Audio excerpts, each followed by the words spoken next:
Hello future chartered accountants, welcome back to your favourite channel जहां concept होते हैं crystal clear. मैं हूं जतिन और आज हम एक ऐसे टॉपिक को क्रैक करने वाले हैं जिसका वेटेज भी हाई है और प्रैक्टिकल इंपॉर्टेंस भी हाई है। कारो 2020 ये स्पेशली बनाया गया है सीए इंटर।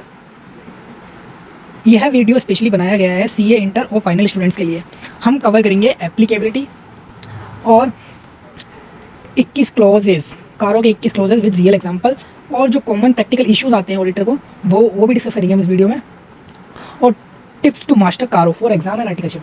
मैं आपको कुछ लास्ट में टिप्स भी देने वाला हूँ जिससे आप कारो को मास्टर कर सकते हैं अपने एग्जाम पर्पज़ के लिए और आर्टिकलशिप पर्पज़ के लिए भी। सो अगर आप चाहते हो कारो 2020 एकदम क्लियर हो जाए तो यह वीडियो को एंड तक जरूर देखना। Let's dive.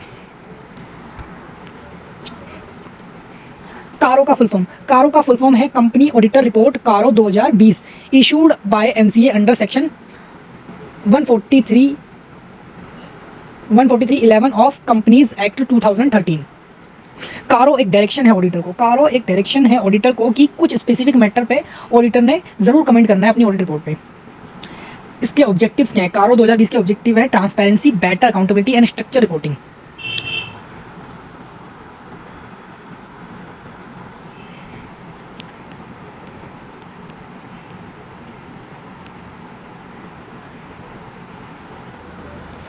कारो 2016 को रिप्लेस करता है कारो 2020 और ये एप्लीकेबल होता है फाइनेंशियल ईयर स्टार्टिंग फ्रॉम 1 अप्रैल 2021। इस दिन से कारो 2020 एप्लीकेबल हो गया था। कारो अप्लाई, अब हम डिस्कस करेंगे कारो की एप्लीकेबिलिटी के बारे में, ठीक है।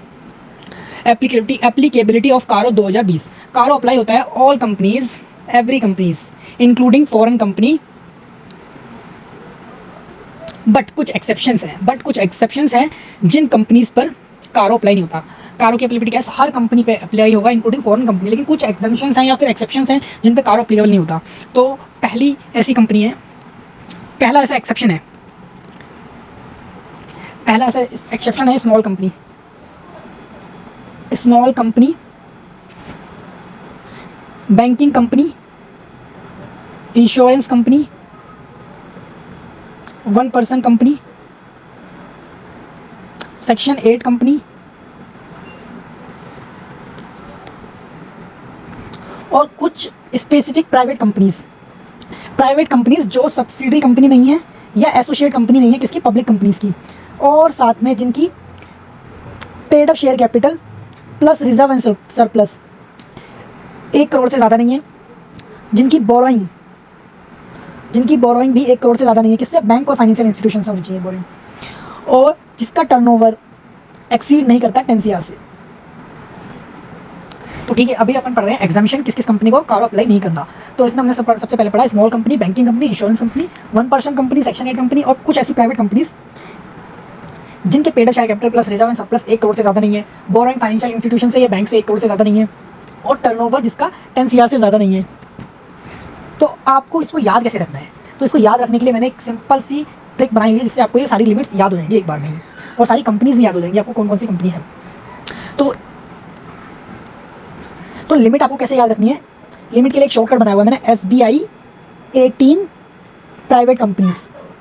ठीक है, आपको ये कोड को याद रखना है। इस कोड को याद करोगे तो आपको एग्जाम्पशन याद हो जाएगी। S से आपको लिखना है स्मॉल कंपनी, B से बैंकिंग कंपनी, और I से इंश्योरेंस कंपनी, 1 से 1 पर्सन कंपनी, 8 से सेक्शन 8 कंपनी और P से प्राइवेट कंपनी। ठीक है, प्राइवेट कंपनी से कुछ ऐसी प्राइवेट कंपनी है जिनकी paid up share capital, boring और टर्नओवर कुछ लिमिट को एक्सीड नहीं करती, तो उन पर भी कारो अप्लाई नहीं होगा।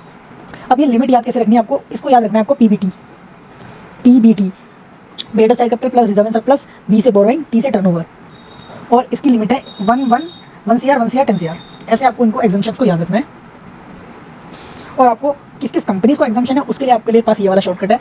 SBI 18 प्राइवेट कंपनीज को एग्जाम्पशन है कारो की एप्लीकेबिलिटी से। अब अगला इशू आता है कि आपको ये 1 करोड़, 10 करोड़ वाली लिमिट को कौन से दिन चेक करना है या फिर कौन से ईयर की चेक करना है, कौन से फाइनेंशियल ईयर की आपको चेक करना है। तो जो ये टर्नओवर वाली लिमिट है ना, आपको करंट ईयर की चेक करनी है, करंट ईयर में उसका टर्नओवर 10 करोड़ से ज़्यादा है या नहीं है। और पेड अप शेयर कैपिटल की भी आपको लेटेस्ट ऑडिट, यानी कि आपकी लास्ट जो ऑडिट रिपोर्ट जिस साल का आप चेक कर रहे हो एप्लीकेबिलिटी, उस साल में चेक करना है।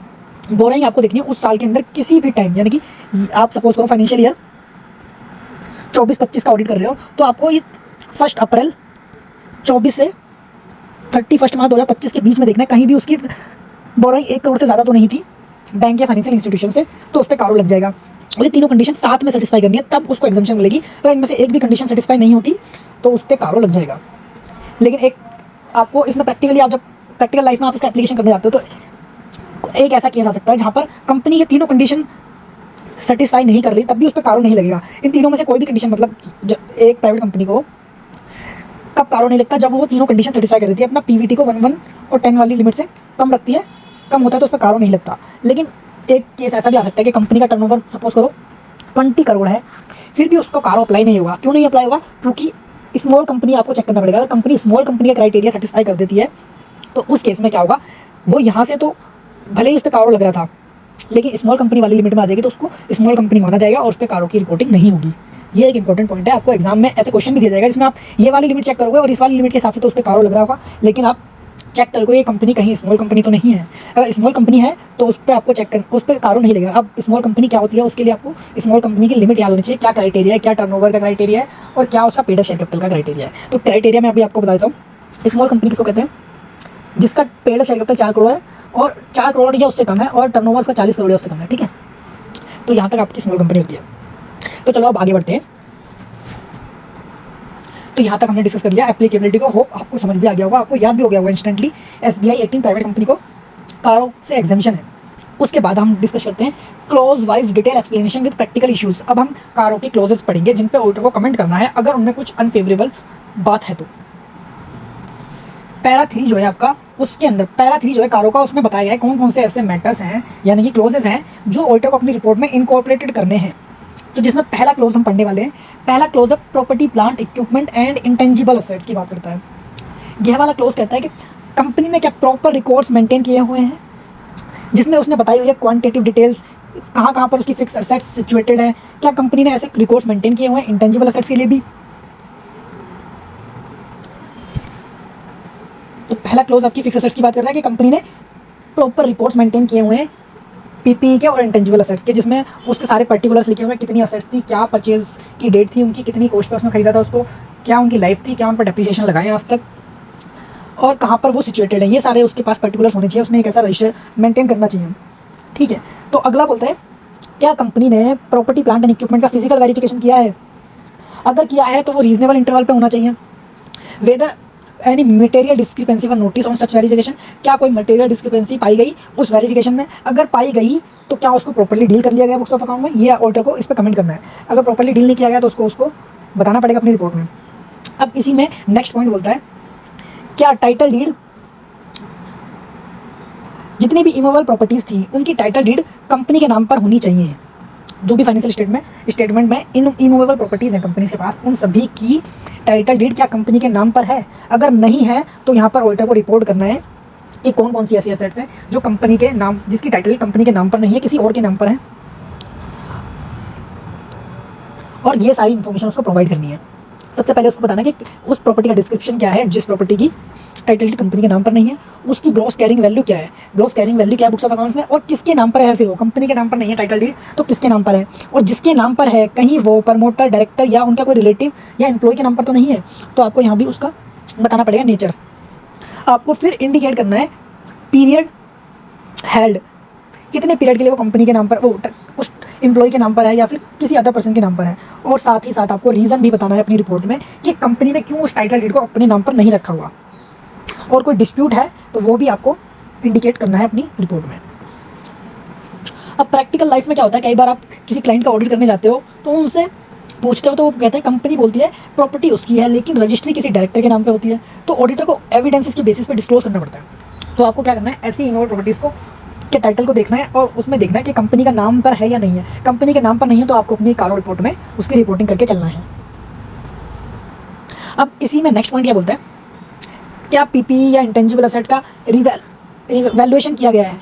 अगर वैल्यूएशन हुआ है यानी कि पीपीई और इंटेंजिबल एसेट्स को अगर कंपनी ने रीवैल्यू किया है तो वो वैल्यूएशन रजिस्टर वैल्यू ने किया हो, और अगर अमाउंट उसका 10% से ज़्यादा का चेंज हो गया उसमें, तो वो रिवैल्यूएशन किसने किया होना चाहिए, रजिस्टर वैल्यूअर ने।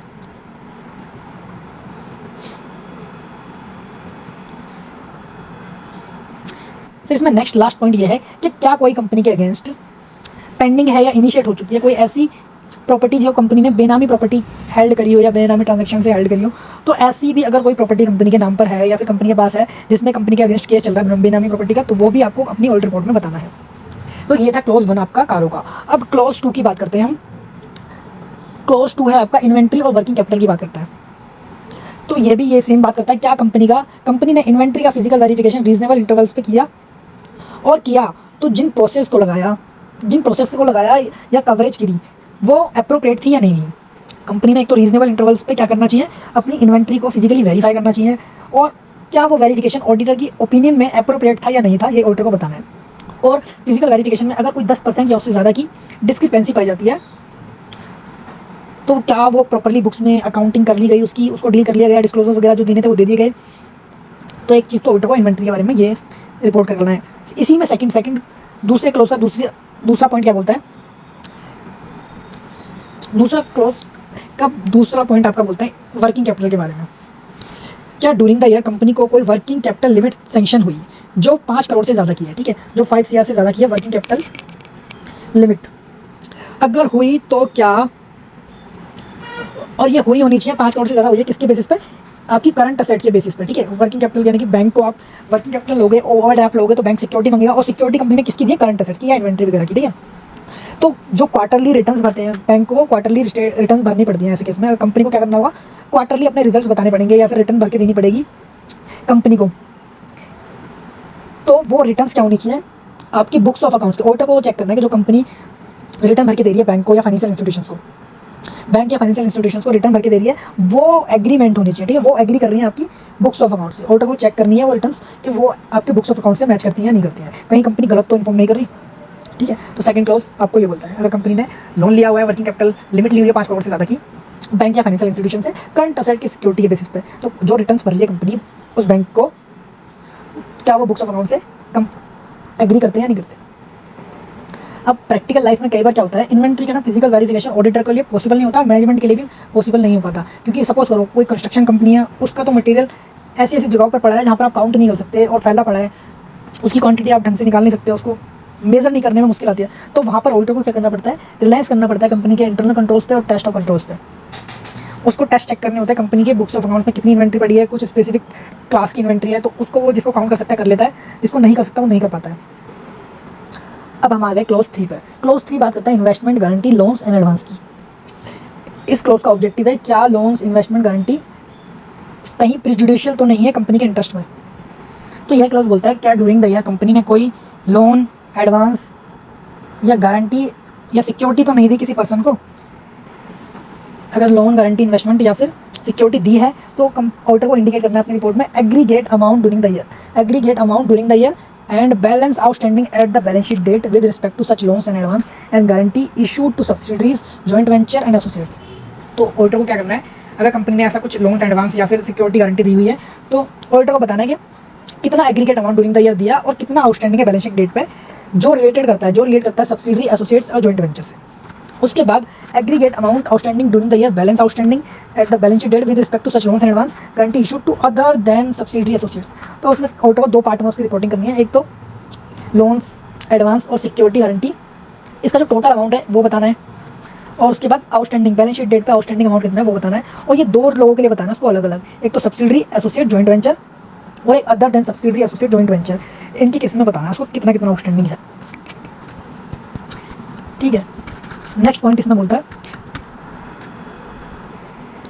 नेक्स्ट पॉइंट है, अगर कंपनी ने कोई इन्वेस्टमेंट करी है या गारंटी दी है या सिक्योरिटी दी है या कोई लोन वगैरह दिया है, लोन्स एंड एडवांसेस दिए हैं, तो वो लोन्स और एडवांसेस ऐसे तो नहीं है कंपनी के इंटरेस्ट को प्रेजुडिशियल है, यानी कि शेयर होल्डर को इफेक्ट करते हैं, कंपनी को इफेक्ट करते हैं, कहीं कंपनी का पैसा अननेसेसरली किसी और को ट्रांसफर तो नहीं किया जा रहा। तो एक तरह से आपको इस चीज़ की रिपोर्टिंग करनी है अपनी ऑडिट रिपोर्ट में कि कंपनी कोई भी लोन्स, गारंटी या फिर इन्वेस्टमेंट कर रही है किसी भी कंपनी में, तो कहीं ऐसा तो नहीं है वो उसको पैसा ट्रांसफर कर दिया अपने शेयर होल्डर्स का। तो इस क्लॉज पे मैं आपको एक एग्जांपल देना चाहूँगा। एक कंपनी है रिलायंस कंपनी, और रिलायंस एक लिस्टेड कंपनी है, ठीक है, और इसके लाखों करोड़ों शेयर होल्डर्स हैं। और एक कंपनी है मुकेश भाई प्राइवेट लिमिटेड, ठीक है, एक ये प्राइवेट कंपनी जिसमें मुकेश और मुकेश की वाइफ क्या है, डायरेक्टर है और यही इसके ओनर है। अब क्या हुआ, रिलायंस कंपनी ने 10,000 करोड़ का लोन दे दिया इस कंपनी को, और ये कंपनी भी कुछ नहीं करती, सिर्फ पैसे, और ना ये कंपनी इस लोन को रीपे कर सकती थी, इसकी इतनी औकात नहीं है इस कंपनी रिलायंस को वापस पैसा रीपे कर दे। तो इन्होंने भी क्या किया कि राइट ऑफ कर देंगे, यह सोच के इस कंपनी को पैसा दे दिया, और ये पैसा मुकेश भाई और मुकेश भाई की वाइफ खा गए। तो ऐसे केस में होल्डर को क्या करना है, रिलायंस के होल्डर को यह बता के चलना है शेयर होल्डर को कि रिलायंस कंपनी ने 10,000 करोड़ का लोन दिया है अपनी सब्सिडरी कंपनी को, जिसके ओनर मुकेश और मुकेश की वाइफ है, और यह कंपनी इस लोन को रीपे नहीं कर सकती, क्योंकि इसकी सालाना जो इनकम है वही 100 करोड़ भी नहीं है, तो 10,000 करोड़ का लोन कहाँ से रीपे करेगी कंपनी। तो ऐसे केस में होल्डर को ये चीज़ें अपनी रिपोर्ट में इंकॉर्पोरेट करनी है, ताकि रिलायंस के शेयर होल्डर समझ जाएं कि कुछ गलत हो रहा है हमारे साथ। इसमें नेक्स्ट पॉइंट बात करता है, अगर कंपनी ने लोन्स एंड एडवांसेस दिए हैं, अगर कंपनी ने लोन्स एंड एडवांस दिया हुआ है किसी कंपनी को, लोन्स एंड एडवांस दिया है, तो क्या उसका schedule of repayment of principal and payment of interest stipulated किया है और रीपेमेंट रिसिप्ट रेगुलर हो रही है। कहीं ऐसा तो नहीं कंपनी ने लोन दे दिया किसी सब्सिडरी कंपनी को या अपनी ही किसी कंपनी को, और उसका कोई रीपेमेंट शेड्यूल नहीं बनाया कि कब पैसा लेना है, कब इंटरेस्ट आएगा, कितना आएगा, ये सब कुछ स्पेसिफाई नहीं किया उसमें, और ना ही पेमेंट आ रही है। तो ऐसा अगर केस है तो ऑडिटर को ये भी अपनी रिपोर्ट में लिखना पड़ेगा। अगर अमाउंट कोई ओवर ड्यू हो गया और total amount over due is more than 90%, 90 days whether reasonable steps has been taken by company for recovery of such principal and interest. अगर कोई अमाउंट स्टिपुलेटेड टाइम से ओवर ड्यू हो गया तो क्या कंपनी ने रीजनेबल स्टेप्स लिए उस अमाउंट को रिकवर करने के, ये भी ऑडिटर को बताना है। वेदर एनी लोन और advance in the nature of loan granted which fallen due during the year, ऐसे लोन्स और एडवांस जो ड्यू हो गए during the year and company has renewed extended और fresh loan granted to settle over dues of existing loans to same parties. Suppose करो मुकेश भाई का जो लोन था वो ओवर ड्यू हो गया था, और कंपनी ने क्या किया उसको रिन्यू कर दिया या फिर उसको फ्रेश लोन दे दिया दोबारा से। तो ऐसे केस को क्या करना है, ऑडिटर को एग्रीगेट अमाउंट बताना पड़ेगा कि कितना अमाउंट रिन्यू हुआ, एक्सटेंड हुआ या फ्रेश लोन कितना दिया, और उसका परसेंटेज भी बताना पड़ेगा टोटल लोन का, टोटल कंपनी ने जितने लोन्स एंड एडवांस दिए उसमें से कितने % ऐसा लोन था। क्लोज नंबर 4 का लास्ट पॉइंट है आपका पॉइंट F। यह पॉइंट क्या बोलता है, whether company has granted any loans and advance, क्या कंपनी ने कोई लोन्स एंड एडवांस दिया जो रिपेबल किस पे है, डिमांड पे है या विदाउट स्पेसिफाइंग टर्म्स। कंपनी ने ऐसे लोन्स एंड एडवांस दे दिए जिसकी कोई ड्यू डेट ही नहीं है, मतलब वो कभी भी पे होंगे और सामने वाले की मर्जी है, कोई कंपनी ने ऐसे टर्म्स एंड कंडीशन नहीं बनाए। तो ऐसा भी किया है, अगर कंपनी ने ऐसे लोन्स दिए हैं तो ऑडिटर की ड्यूटी है कि ऑडिटर को एग्रीगेट अमाउंट बताना है, परसेंटेज बतानी है टोटल लोन्स एंड एडवांस से इसकी कितनी % ऐसे लोन्स हैं और कितने प्रमोटर या फिर रिलेटेड पार्टी को दिया गया है। क्योंकि क्या होता है, हम ज़्यादातर लोन ऐसे जो बिना इस पर टर्म स्पेसिफाई किसको देते हैं, या तो प्रमोटर्स को देते हैं या उनकी रिलेटेड पार्टीज को देते हैं। तो ऑडिटर को ये रिपोर्ट करके जाना है। क्लोज नंबर 4 सॉरी, हम पहले 3 पढ़ रहे थे, अब क्लोज नंबर 4 क्या बोलता है, लोन्स टू डायरेक्टर। ये आपका बात करता है लोन्स टू डायरेक्टर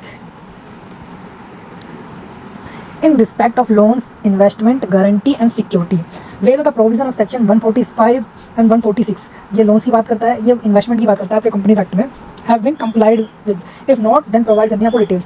तो जब भी कंपनी किसी को लोन देगी या किसी कंपनी में इन्वेस्टमेंट करेगी या किसी को गारंटी सिक्योरिटी देगी तो आपको सेक्शन 185 और 186 का कंप्लाइंसेस चेक करना है। अगर नॉन कंप्लाइंस है तो उसको रिपोर्ट करना है आपको। अब प्रैक्टिकल लाइफ में क्या होता है कि लोन दिया गया है इनडायरेक्टली, क्या करते हैं कंपनी क्या करती है, इनडायरेक्टली लोन देती है, डायरेक्टली तो नहीं देती, तो थ्रू रिलेटेड पार्टी चैन बनाकर। तो इस केस में आपको क्या होना होता है, ऑडिटर को लेयरिंग डिटेक्ट करके पता लगाना होता है, यानी कि ऑडिटर रिस्पॉन्सिबिलिटी को उसको लेयरिंग चेक करनी है कि कहीं नॉन कंप्लाइंसेस तो नहीं है सेक्शन का। अब क्लॉज 5 की बात करते हैं, डिपॉजिट। क्या पब्लिक से डिपॉजिट लिए, अगर लिए तो एमसीए गाइडलाइंस फॉलो हुई होनी चाहिए और सेक्शन 73 to 76 फॉलो होने चाहिए। क्या कंपनी ने पब्लिक डिपॉजिट एक्सेप्ट किए, अगर किए तो एमसीए की गाइडलाइंस और सेक्शन 73 to 76 फॉलो हुए या नहीं हुए, ये करना है आपको, ठीक है। प्रमोटर से अनसिक्योर्ड लोन लिया गया बिना एग्रीमेंट तो ये डिपॉजिट माना जाएगा, depend on the nature and tenure of interest. Clause number 6 cost record की बात करता है। क्लॉज नंबर 6 कॉस्ट रिकॉर्ड की बात करता है, क्या कंपनी ने कॉस्ट रिकॉर्ड को मेंटेन किया है।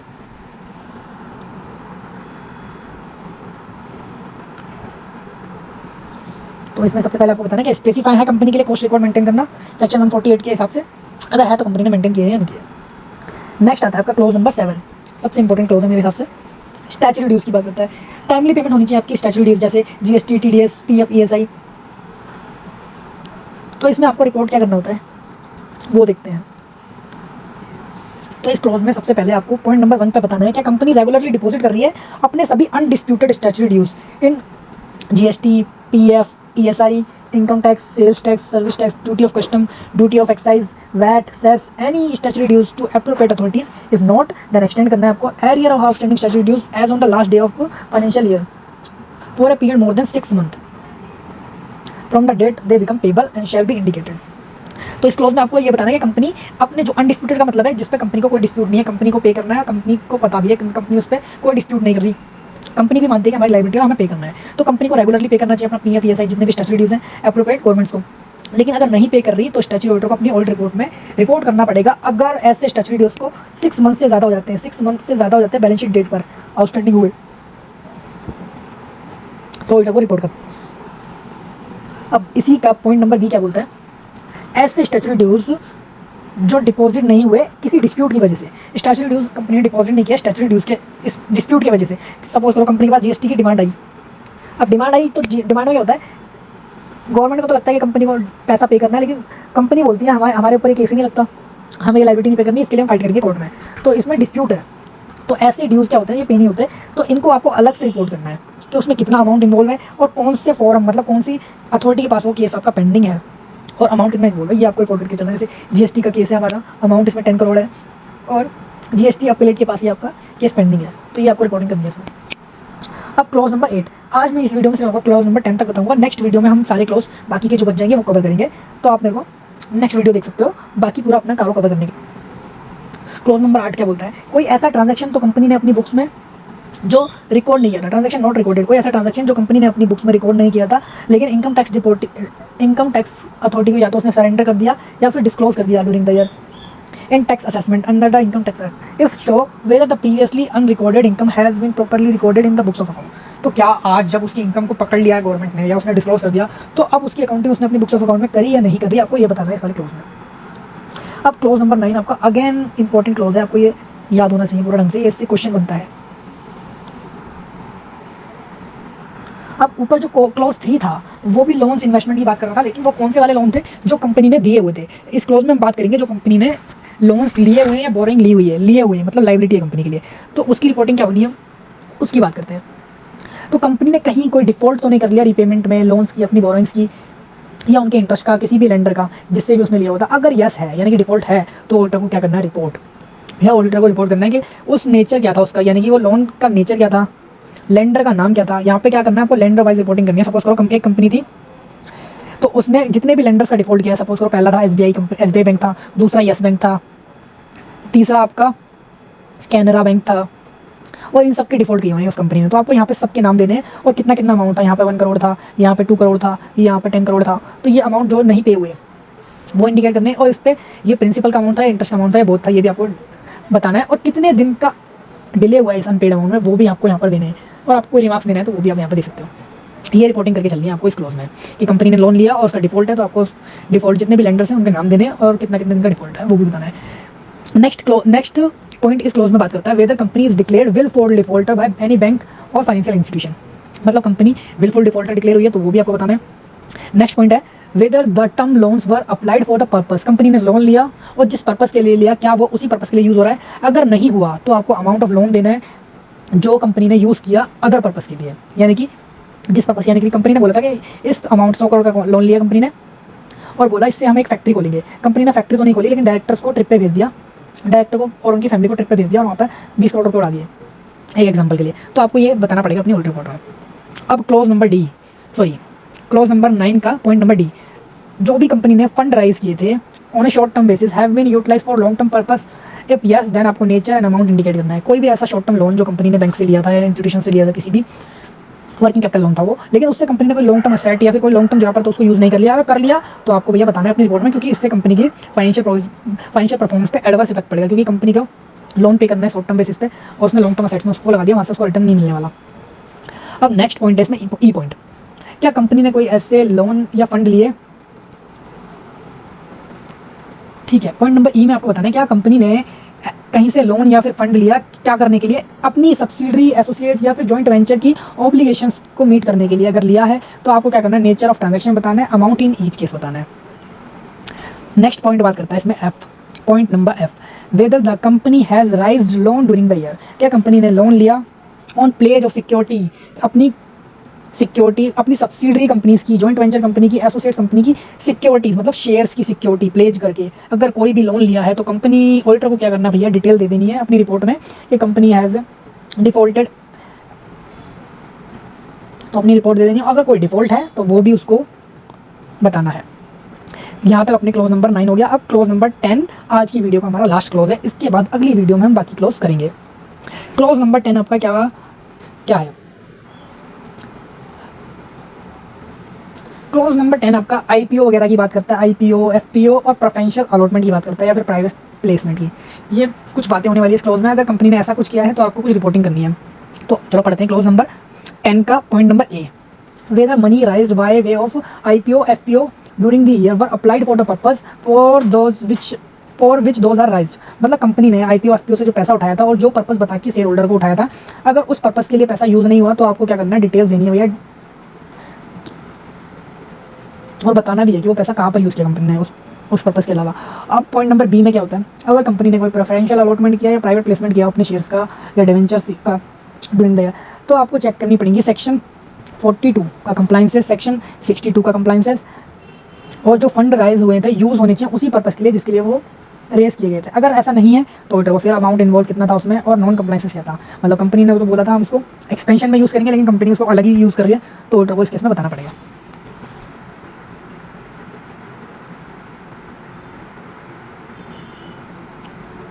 तो मैंने आपको बोला था कि मैं आपको बताऊंगा कि कारों को आपको मास्टर कैसे करना है। कारों को मास्टर आपको करने के लिए सी इंटर वालों को तो क्या करना है, एप्लीकेबिलिटी पर फोकस करना है। उनके पास जो क्वेश्चन आएगा वो एप्लीकेबिलिटी से आएगा, और कुछ सिलेक्टेड 4-5 यानी कि नहीं 6-7 क्लोज आपको पढ़ने पड़ेंगे अच्छे से, तो आपका कारो खत्म हो जाएगा। मतलब आपके पास क्या आता है, एमसीक्यू और केस स्टडी आते हैं इनसे। तो आप पहले तो एप्लीकेबिलिटी पर ध्यान करो, और उसके बाद कुछ 6-7 क्लोज जो इंपॉर्टेंट है, जैसे मैंने बताया था क्लोज नंबर 1, 2 और 3, 9 था एक, ऐसे क्लोज जो इंपॉर्टेंट क्लोज है उन पर ध्यान रखो, तो आपका कारो हो जाएगा। अब ये फाइनल वालों को क्या करना है, उनको तो अंडरस्टैंड करना है अच्छे से, प्रैक्टिकल इंप्लीकेशंस अंडरस्टैंड करनी है, केस लो, आईसीआई के आरटीपी एमटीपी पढ़ने हैं, और स्टैंडर्ड्स के साथ लिंक भी करना है इनको। तो दोस्तों कारो 2020 एक चेकलिस्ट नहीं, पावरफुल टूल है। अगर आप आर्टिकलशिप में हो तो आपको कारो की प्रैक्टिकली हर लिस्टेड कंपनी में लगेगा, और एग्ज़ाम में तो ये हमेशा हिट टॉपिक है। अगर आप